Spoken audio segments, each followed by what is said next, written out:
gak sih kalian bertanya-tanya?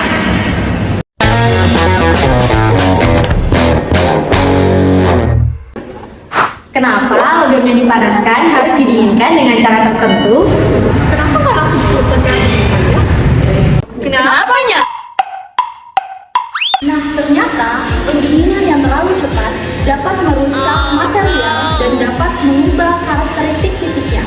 Oleh karena itu, kita perlu memprediksi bagaimana perubahan suhu material terhadap waktu. Permasalahan ini dapat diselesaikan secara sistematis dengan menggunakan persamaan diferensial orde 2. Pertanyaannya, dari mana rumus itu berasal? Pada pertanyaan tersebut, T adalah temperatur material, kemudian T aksen T menunjukkan seberapa cepat suhu berubah, sedangkan T double aksen T menunjukkan perubahan dari laju perubahan suhu tersebut. Suku AT berperan sebagai redaman atau pelepasan panas ke lingkungan, sedangkan BT menunjukkan pengaruh karakteristik thermal material itu sendiri. Karena persamaan ini merupakan persamaan diferensial orde 2, maka digunakan persamaan karakteristik berikut. R kuadrat plus AX plus B sama dengan 0. Persamaan inilah yang digunakan matematikawan dan insinyur untuk memprediksi bagaimana suhu akan berubah tanpa harus mencoba langsung berkali-kali di lapangan. Apa arti hasilnya? Jadi pada persamaan karakteristik fungsinya sebagai berikut. Terlihat susah, tapi artinya itu sangat sederhana. Jadi pada persamaan bentuk eksponensial menunjukkan suhu akan terus menurun seiring waktunya berjalan sehingga ia ke kondisi stabil.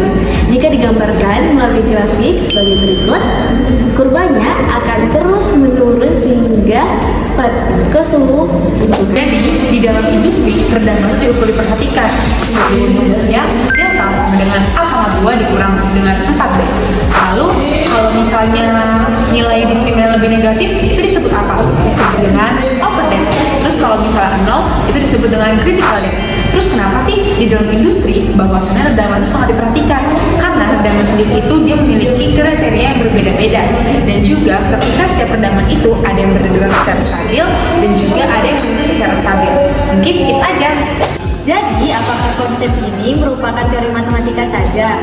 Bukan ya. Jadi, konsep pemodelan perubahan suhu yang telah kita pelajari memiliki banyak penerapan di kehidupan nyata, seperti pada sistem pendinginan kendaraan, perangkat elektronik, proses industri, hingga pengaturan suhu pada berbagai teknologi modern. Dengan bantuan persamaan diferensial, perubahan suhu yang dapat diprediksi dan dianalisis secara lebih akurat. Dari proyek ini, kita belajar bahwa matematika bukan hanya kumpulan angka dan rumus, tetapi juga alat yang membantu menyelesaikan permasalahan melalui pendekatan ilmiah dan teknologi. Sekian dari